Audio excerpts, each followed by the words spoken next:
Hi, boys and girls. For those of you that don't know me, my name is Mrs. Starnes, and today's my day to read a story to you.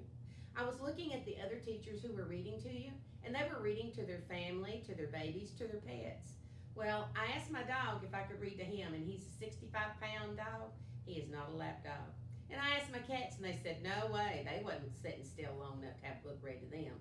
So I thought, who can I read to? I know, I'll ask my oldest friend. So I did, and her name is Betsy. Betsy and I became friends when I was in first grade. That was a long time ago. But she was a little upset because she thought it would have been nicer if I'd give her enough warning that she could have gone and got her hair done and get a new outfit. But I told her it didn't matter, that we were reading to children and they would love it. Well, the book I'm going to read today is The Giant Jelly Bean Jar. Do you like jelly beans? I do, but I don't like the black ones. I give those to my brother. Ben loved jelly beans.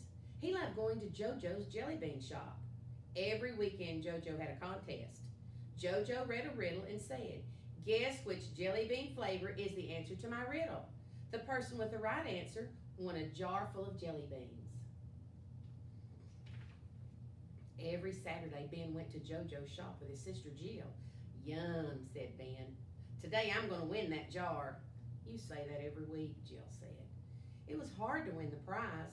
You had to say the answer in a loud voice, and you had to say it in front of everyone in the store. Ben always knew the answers to the riddles, but he never won the jelly beans.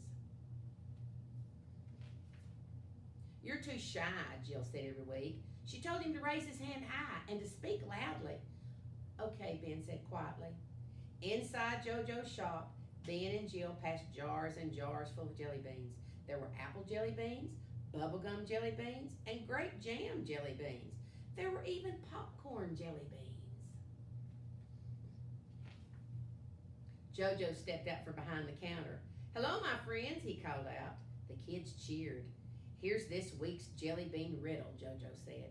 I'm a long yellow fruit with skin you peel back. I'm tasty with breakfast, and I make a great snack. Can you boys and girls guess what it is? I'll give you a minute. Okay, let's see if you got it right. Kids waved their hands high in the air. Ben saw Jill raise her hand. He raised his hand too, but he was very nervous. He saw bigger kids. He heard louder kids. Ben lowered his hand. JoJo looked at the children. He pointed to Jill. Banana, Jill cried. You are right, JoJo said. We have a jelly bean princess. Did you boys and girls get it right? Oh, nuts, Ben said to himself. I knew that answer too. Here, Ben, Jill said. She gave him some jelly beans. I'll share my prize with you. Ben did not say anything. He wanted to answer the jelly bean riddle himself. But wasn't she a good sister to share? The next Saturday, Ben and Jill went back to JoJo's shop. Who's ready to be this week's winner? JoJo asked. Everyone cheered. Guess this jelly bean flavor, JoJo said. I'm a big round pie with cheese and sauce too. A slice would be nice. How many for you? What do you think it is? Can you guess? Jill whispered, go for it, Ben. Ben raised his hand. This time he did not lower it, but there was another boy whose hand was higher. JoJo pointed to that boy instead of Ben. Pizza, the boy shouted. Right, JoJo said. Here's a jelly bean jar for my new jelly bean prince. Oh, nuts, Ben said to himself. Not again.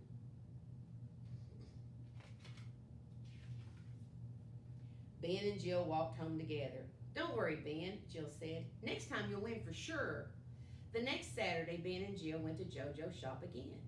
But this week was different. It was special. JoJo's jelly bean shop had been open for one whole year. JoJo was having a big party. The store was more crowded than ever. JoJo stepped from behind the counter. He raised a very, very big jar of jelly beans over his head. Everyone cheered. Who will be my grand prize winner today, he asked. Kids waved their hands high in the air. Me, they called out. Ben just looked at the jelly bean jar. It was the biggest jar he had ever seen. He listened carefully to JoJo's riddle. I'm yummy with jelly and can be spooned from a jar. Between slices of bread, I'm a true sandwich star. What do you think? Can you guess it, boys and girls? Do you think Ben will win? Ben knew the answer right away. This time he lifted his hand high and he looked at the jar again. He raised his hand a little higher. Then he raised it as high as he could. He even stood on his tippy toes. JoJo looked out at the big crowd. He pointed to Ben. Ben was so surprised he forgot to answer the riddle. Everyone waited for Ben to speak, but he didn't say anything. Some people started to wave their hands again. Me, they shouted, pick me. Ben still did not say anything. Jill looked at the crowd, and then she looked at Ben. She lifted up her foot, and she stepped right on Ben's toes. Oh, nuts, Ben cried out. Nuts, Ben thought. Peanuts, he whispered. Then Ben remembered the answer to the riddle, and in a big voice he yelled, peanut butter! Yes, Jill shouted. Yes, JoJo cried. JoJo placed a sparkling crown on Ben's head. He handed Ben the great big jelly bean prize jar. How does it feel to be the grand prize jelly bean king? Jill asked Ben. Great, said Ben loud and clear. He did not feel not one bit nervous. On the way home, Jill patted Ben on the back. You did it, she said. Ben grinned. Thank you for stepping on my toes, he said. Jill grinned back. That's what sisters are for. And that's the end of the book. Now for my challenge, since I do math, I'm challenging you to fill up a jar at your house. It could be macaroni, it could be jelly beans, it could be M&Ms, it could be anything you want to put in it. And have your family and friends estimate how many are in the jar. After everybody guesses, then you can take them out and count them. And you could even have a little prize to give to the winner if you don't want to share the whole jar with them. Remember what estimate means. That means to take a smart guess. Look at it, think how many you can see, take a smart guess. Thank you, boys and girls. I'll see you next time.